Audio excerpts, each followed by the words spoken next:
സ്ത്രീകളുടെ ലൈംഗിക താല്പര്യം ഉയർത്തിക്കൊണ്ടുവരിക എന്ന് പറയുമ്പോൾ സ്വാഭാവികമായിട്ട് ലൈംഗിക താല്പര്യം തീരെ ഇല്ലാത്ത വ്യക്തികൾക്കാണെങ്കിൽ അതിൻ്റെ കാരണങ്ങൾ എന്താണെന്ന് കണ്ടുപിടിക്കണം. ഇനി ലൈംഗികമായിട്ട് നല്ല താല്പര്യം ഉണ്ടായിരുന്നു, ലൈംഗികമായിട്ട് രതിമൂർച്ച ലഭിച്ചുകൊണ്ടിരുന്ന ഒരു വ്യക്തിക്ക് ലൈംഗികമായിട്ട് താല്പര്യം ഇല്ലാത്തൊരവസ്ഥയിലേക്ക് കുറഞ്ഞു വരികയാണെങ്കിൽ അതിൻ്റെയും കാരണങ്ങൾ കണ്ടുപിടിക്കണം. ഇത് രണ്ടും വ്യത്യസ്ത രീതിയിലുള്ള പരിശോധനകളാണ് ആവശ്യം.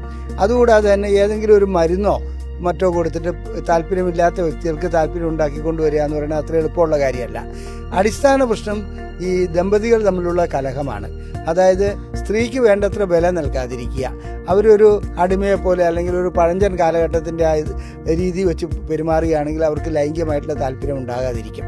അതുപോലെ തന്നെ കുറ്റപ്പെടുത്തുക, എപ്പോഴും കുറ്റപ്പെടുത്തിക്കൊണ്ടിരുന്നാൽ ലൈംഗികമായിട്ടുള്ള താല്പര്യം ഉണ്ടാകാതിരിക്കും. പിന്നെ ജന്മനാ ചിലർക്ക് ഹോർമോണുകളും മറ്റും കുറവായിരിക്കും.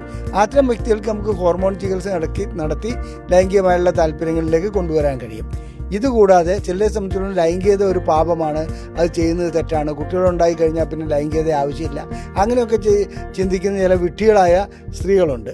അവരെ സംബന്ധിച്ചിടത്തോളം അവർക്ക് ബോധവൽക്കരണമാണ് ആവശ്യം. ഇതുകൂടാതെ സാധാരണ ഒരു സ്ത്രീയെ സംബന്ധിച്ചിടത്തോളം അവരുടെ ജോലിഭാരം ഇതൊക്കെ ഇതിനെ ബാധിക്കുന്നുണ്ട്. എന്നിരുന്നാലും നല്ല വ്യായാമം ചെയ്യുക, നല്ല ആഹാരം കഴിക്കുക, അതായത് ഇലക്കറികൾ, അതുപോലെ തന്നെ നാരങ്ങ പോലെയുള്ള പഴവർഗ്ഗങ്ങൾ, അത്രയൊക്കെ കഴിക്കുകയാണെങ്കിൽ ഹോർമോൺ ലെവൽ കൂടുകയും അവർക്ക് ലൈംഗികമായിട്ടുള്ള താല്പര്യം